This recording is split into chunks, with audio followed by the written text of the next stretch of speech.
First of all, on hospitality, I think they are number one country in the world. The few countries that I have seen in the world, nobody comes anywhere close to Pakistanis. That's one. This is my assessment. और उस चीज को मद्देनजर रखते हुए, उस चीज को समझते हुए, क्यों उनके पास सैटेलाइट से एक पूरी खबर थी कि कौन सा शिप, कौन सा स्ट्राइक कोर या पिवट कोर या कौन सा एयरक्राफ्ट कहां मूव कर रहा है। इस सारी खबर को जब उन्होंने, जिसको हम बोलते हैं कनेक्टिंग द डॉट्स, जब उन्होंने डॉट्स कनेक्ट किए तो उन्होंने बोला अभी समय आ गया है इस लड़ाई को यहां पे रोकना।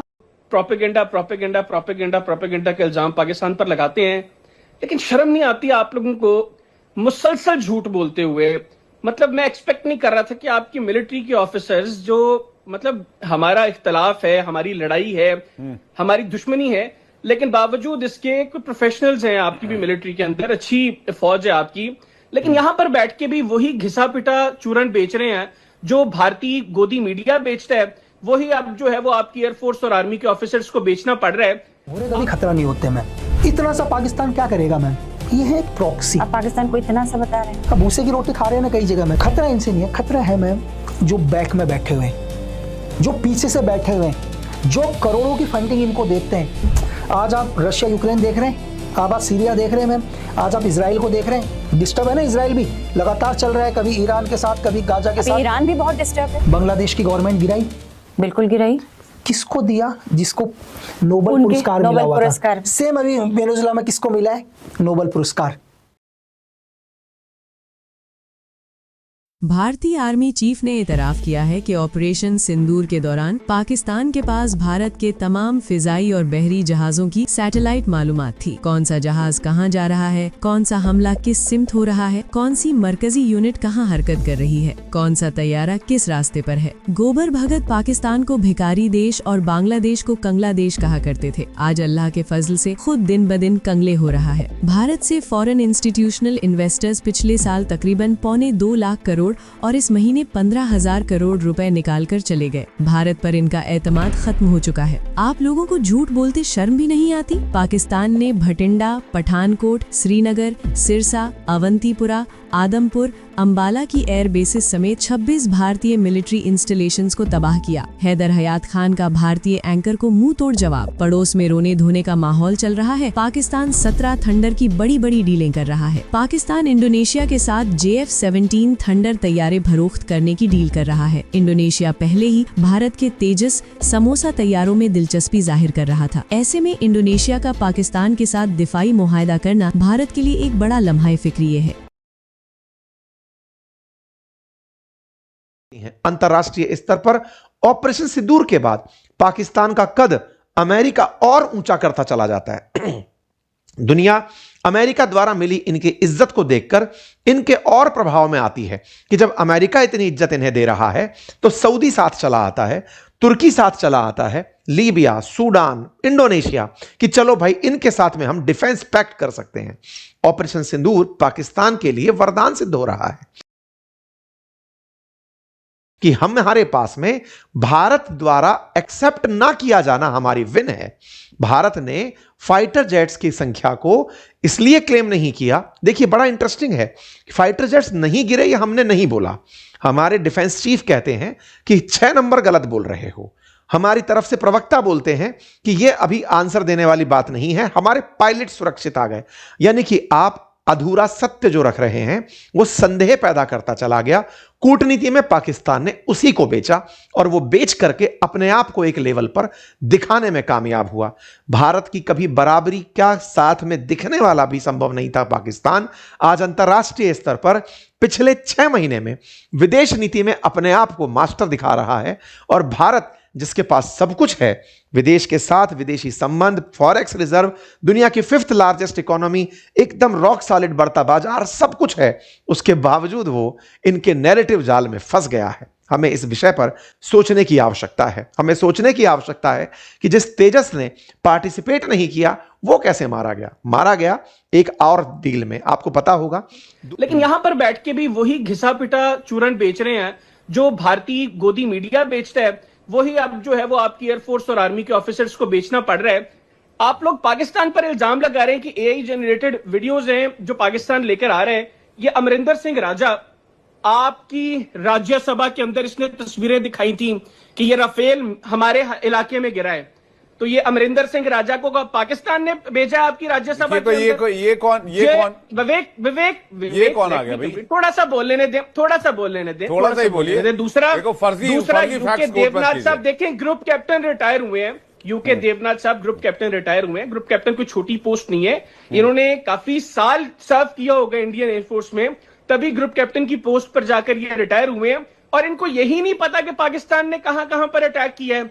देवनाथ साहब, पाकिस्तान ने सिर्फ जहाज क्लेम नहीं किए, जहाज तो आपको पता भी है पाकिस्तान ने 726 आपके मिलिट्री इंस्टॉलेशंस को भी हिट किया है। कितने? और अभी ये फ्रेम चेंज ना करें विवेक, फ्रेम चेंज ना करें, जरा लेकर। अरे भाई साहब, वो विंडो कोई ब्लैक हो जाती, कुछ छोटा हो जाता तो फ्रेम चेंज हुआ। आप बोलते रहिए, मैं आपको पता, आपकी आवाज आ रही है। पाकिस्तान ने आपकी सिरसा, आदमपुर, भटिंडा, बरनाला, अवंतीपुरा, श्रीनगर, जम्मू, उधमपुरा, अंबाला, पठानकोट, इन तमाम आपकी जो एयर बेसेस हैं इनको स्ट्राइक किया। एक काम करता हूं, ब्रह्मोस के स्टोरेज मैं आपके एयर बेसेस के फोटो लगवा देता हूं। पीसीआर से बोलता हूं वो पहले और बाद के इमेजेस वाले विजुअल्स लगाइए रन में। ये दोस्तों, आज बात करेंगे एफआईआई जो भारत को छोड़ छोड़कर क्यों जा रहे हैं, अल्टीमेटली क्या चक्कर क्या है। फॉरेन इंस्टीट्यूशनल इन्वेस्टर्स इनको कहा जाता है। करीब करीब 2.25 लाख करोड़ पिछले साल लेके चले गए, बल्कि 1,80,000 करोड़ के आसपास भारत से निकाल के ले गए। कोई महीना नहीं जाता जब ये भारत से विड्रॉ नहीं करते हैं। भारत के अंदर उनका विश्वास खत्म हो चुका है। ये इस महीने भी करीब करीब 15,000 करोड़ रुपए निकाल के चले गए हैं। आज भी सेंसेक्स जो है 75% के दबाव में ऑलमोस्ट 400-500 पॉइंट ऑलरेडी टूट चुका है और परेशान करने वाला है, क्योंकि ये 75% का जो टैरिफ है, 25% का जो एडिशनल ईरान का जो टैरिफ आया हमारे ऊपर, वो हमारा दम तोड़ देने वाला है। यानी कि भारत को वो जो 12-13 हजार करोड़ का जो हम एक्सपोर्ट करते हैं ईरान को, वो या तो बंद करना पड़ेगा या अमेरिका से $90 बिलियन का जो हमारा एक्सपोर्ट है उसके ऊपर 50% की जगह 75% का चोट खाने को हमें तैयार रहना होगा। तेल तो हमने पहले ही बंद कर दिया था और उस चक्कर में ये सारा हो रहा है। तो ये 75% के चक्कर में इंडिया से सब छोड़ के जा रहे हैं। जो फॉरेन इंस्टीट्यूशनल इन्वेस्टर वो छोड़ के जा रहे हैं, जो हमारा ब्रेन है, असली टैलेंट है, वो छोड़ के जा रहा है, जो धनी लोग हैं वो छोड़ के जा रहे हैं। डोमेस्टिक इंस्टीट्यूशनल इन्वेस्टर थोड़ा कॉम्पनसेट करने की कोशिश कर रहे हैं, लेकिन एक वक्त ऐसा आएगा वो भी विड्रॉ कर जाएंगे, तो आपके सामने फिर जो स्टॉक मार्केट है उसके कोलैप्स होने की संभावनाएं बहुत तेज हो जाएंगी। उदय कोटक साहब ने एक दिन कहा था, थोड़े दिन पहले की बात है, कि सारे फॉरेन इंस्टीट्यूशनल इन्वेस्टर भारत छोड़कर क्यों जा रहे हैं और डीआईआई भारत में इन्वेस्ट क्यों कर रहे हैं। तो कहता है समझदार कौन है। आज की डेट में बोलता है एफआईआई ज्यादा समझदार हैं, क्योंकि वो भारत छोड़ के जा रहे हैं। उन्हें मालूम है कि हमारे अंदर के आर्थिक हालात बहुत ज्यादा नाजुक हो चुके हैं, या ये कहने की कोशिश कर रहे हैं कि भारत की अर्थव्यवस्था के अंडरगारमेंट्स भी उतर चुके हैं और हम सिर्फ एक नंगे पुंगे होकर घूम रहे हैं। हमारी अर्थव्यवस्था बहुत ज्यादा कमजोर हो चुकी है। हाल ही के समय में जब से भारत पाकिस्तान के बीच में ऑपरेशन सिंदूर हुआ है, पहलगाम आतंकी हमले के बाद भारत ने जब से पाकिस्तान में बैठे हुए आतंकी ठिकानों को निशाना बनाया है, उसके बाद पाकिस्तान में अचानक बाउंस बैक हुआ और बाउंस बैक करते हुए पाकिस्तान अपने फाइटर जेट्स को बाजार में बेचना शुरू किया। पाकिस्तान का दुनिया के बीच फाइटर जेट्स को लेकर जाना भारत पर कई तरह के प्रश्न खड़ा कर गया, क्योंकि भारत फाइटर जेट्स में दुनिया के लिए तेजस नामक फाइटर जेट बनाता है, जिसका ऑलरेडी दुनिया भर के देशों में डिमांड है। उसके बावजूद तेजस की जगह खबरें पाकिस्तानी JF-17 की आती हैं। इंटरेस्ट पैदा होता है कि पाकिस्तान के पास फाइटर जेट बनाने की काबिलियत भी है। ऐसे में पाकिस्तान के फाइटर जेट्स को लेकर जो सुर्खियां हैं वो आज एक बड़ा ध्यान आकर्षित करती हैं, जब इंडोनेशिया पाकिस्तान से JF-17 परचेज करने के लिए चला आता है। इंडोनेशिया की तरफ से इंडोनेशिया के डिफेंस मिनिस्टर यहां के एयर चीफ मार्शल से मुलाकात करके JF-17 खरीदने को लेकर अपना इंटरेस्ट जाहिर कर देते हैं। साथियों, पाकिस्तान लगातार इन दिनों अपने फाइटर जेट्स बेचने निकला हुआ है। आज से लगभग 2 हफ्ते पहले ही मैंने लीबिया के साथ हुई इनकी एक डिफेंस डील के बारे में आप लोगों को बताया था, जिसमें पाकिस्तान की अब तक सबसे बड़ी डिफेंस डील जिसे कंसीडर किया गया।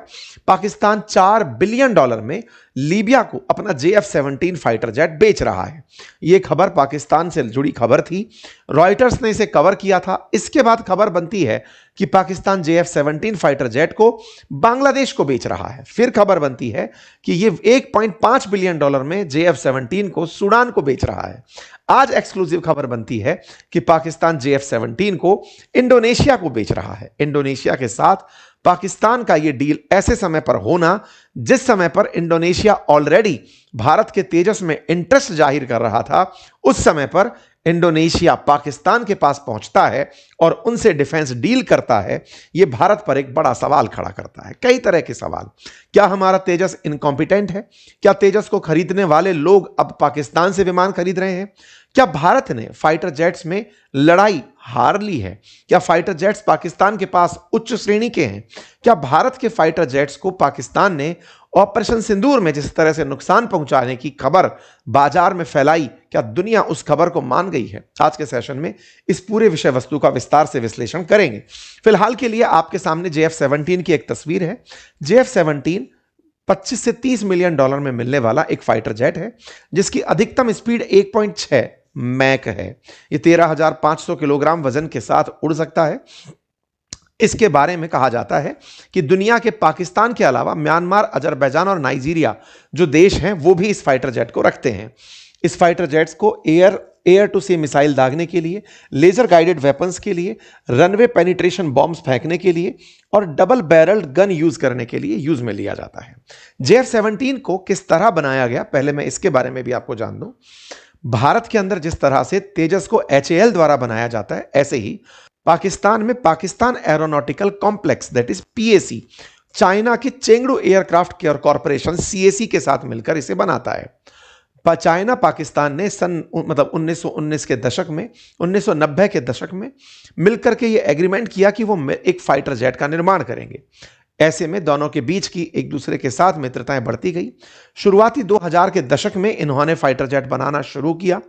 PAC जो कि कामरा में स्थित है, पाकिस्तान के पंजाब प्रोविंस में है, इस्लामाबाद से मात्र 80 किलोमीटर की दूरी पर है, वहां इन्होंने अपने काम को स्प्लिट कर लिया। आज जो ये JF-17 फाइटर जेट है, इसका 58% हिस्सा पाकिस्तान द्वारा बनाया जाता है और इसका 42% हिस्सा चाइना द्वारा निर्मित किया जाता है।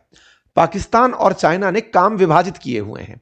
जैसे फ्रंट फ्यूलेज और वर्टिकल टेल जहां एक और पाकिस्तान में बनती है, मतलब पाकिस्तान में जहां फ्रंट फ्यूलेज और वर्टिकल टेल बनती है, चाइना के अंदर मिडिल और रियर फ्यूलेज इस प्लेन की बनाई जाती है। चाइना के अंदर, रशिया का इसके अंदर इंजन यूज किया जाता है और ब्रिटिशर्स मैन्युफैक्चरर्स के द्वारा, जैसे मार्टिन बेकर, उनकी सीट जिसके साथ में इजेक्ट बहुत आसानी से किया जा सकता है, वो सीट इसके अंदर लगी हुई है। रशियन इंजन है, फ्रंट फ्यूलेज खुद बना रहे हैं, टेल खुद बना रहे हैं, मिडिल हिस्सा चाइना वाले बना रहे हैं। असेंबल कुल मिलाकर ये पूरी तरह पाकिस्तान में होता है। पाकिस्तान में असेंबल हुआ ये फाइटर जेट पाकिस्तान में 2009 के अंदर सेवा देना शुरू किया। इसका ब्लॉक 3 नामक जो वेरिएंट है, जो सबसे एडवांस बताया जाता है पाकिस्तान के JF-17 का, वो 2020 के अंदर बनकर तैयार हुआ। पाकिस्तान अपने पुराने हो रहे फ्लीट को इसी JF-17 से बिल्कुल वैसे ही जैसे हमने मिग को